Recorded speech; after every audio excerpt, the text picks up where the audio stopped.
Thursday, April the 6th, 2017, and this is your Barbados Today evening update. I'm Emmanuel Joseph. Thanks for joining us.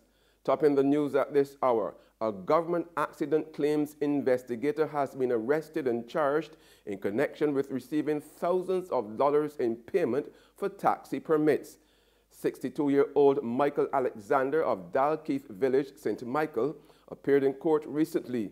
Alexander, who is employed with the Accident Claims Unit of the Ministry of Transport and Works, is facing a charge of theft of over $5,000.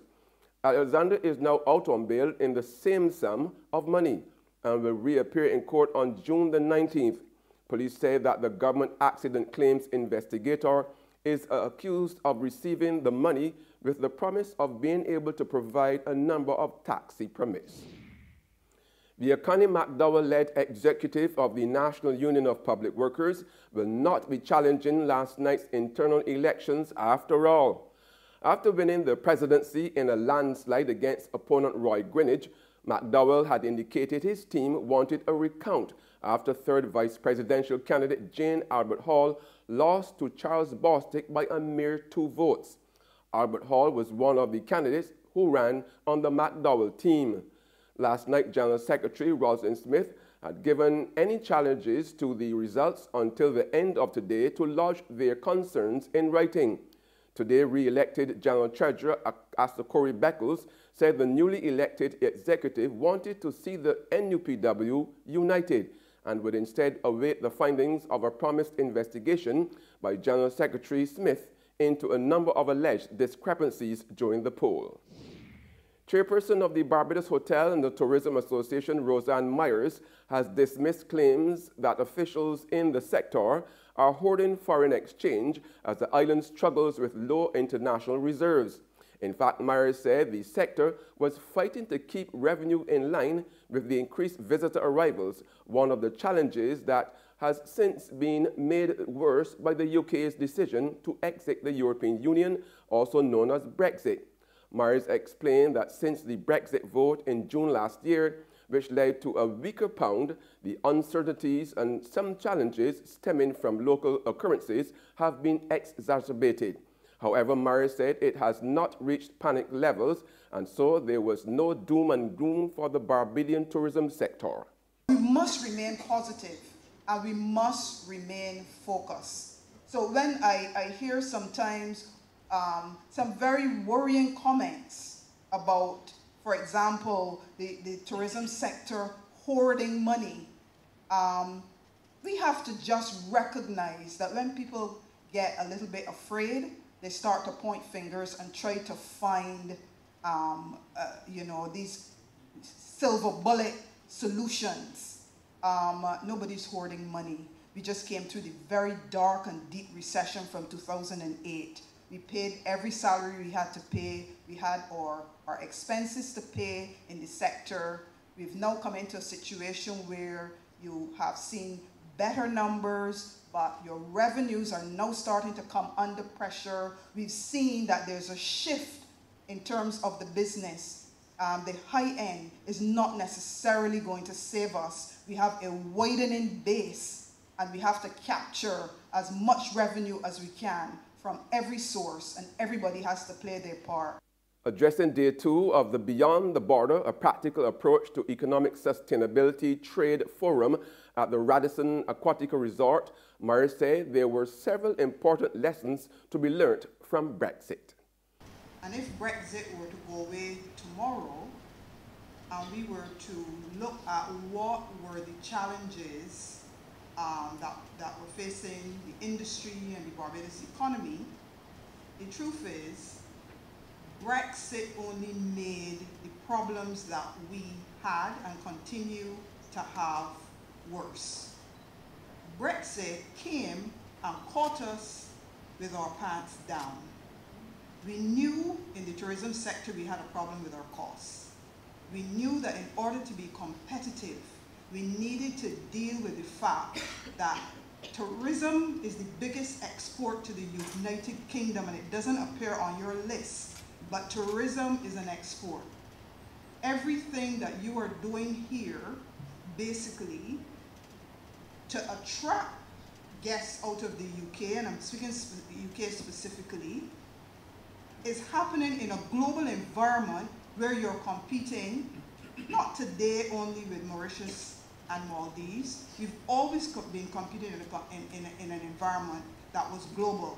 There's regional and international news after this short break. Who calling? Get your yams and potatoes. Wait, my girl, how you want to see you for long? I got how you keeping, but you don't sell the nation paper no more. But that paper ain't selling. This month now I stop selling that. Look, one time I would have make a little dollar on the Sunday sun. But when Sunday night, I still trying to get the weather there. Well, you know you can't call that the Sunday sun no more. You're going to call that sunset news. Because at no time that news stale. People complain that them ain't got nothing in it to read, and the price keep going up all the time. A woman abused me so sick the other day, telling me that she does read Barbados today online for free.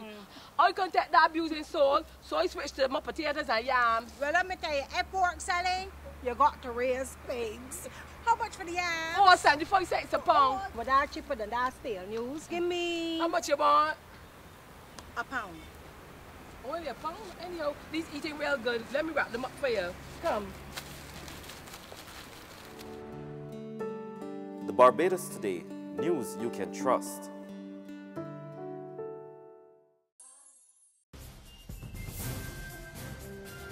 Welcome back with news from the region now. Guyana's planned membership of the Norway headquarters Extractive Industries Transparency Initiative is being put on hold due to collusion and corruption in the gold mining sector.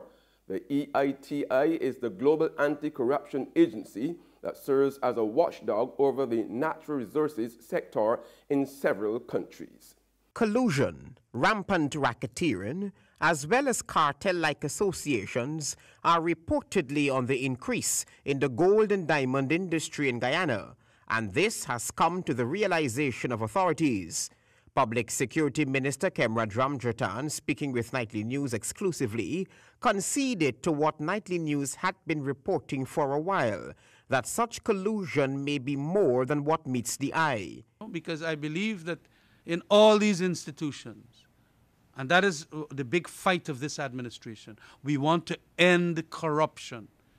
And although we are 2 years in government, we have managed to see some through the forensic audits. There are still others there, whereby collusion of officials and individuals, there was massive. We are hearing about gold smuggling, that was gold smuggled out worth in the vicinity of billions of US dollars. Yeah, during the course of the time, a couple of years.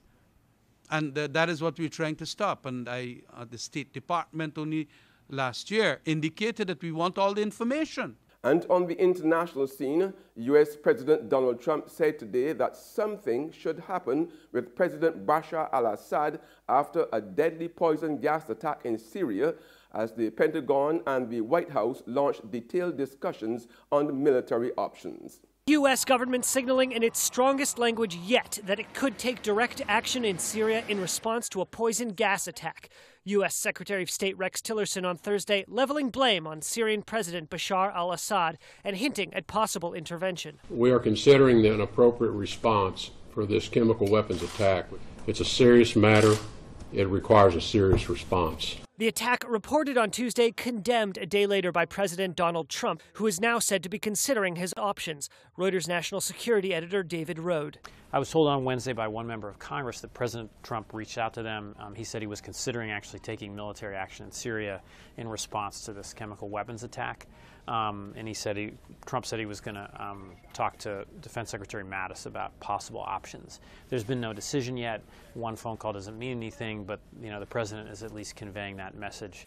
And that's news. But for the very latest, visit our website at www.barbadostoday.bb.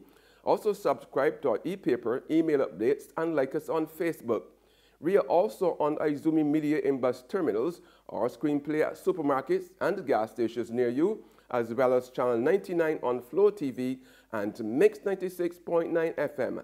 I'm Emmanuel Joseph. Have a fantastic evening.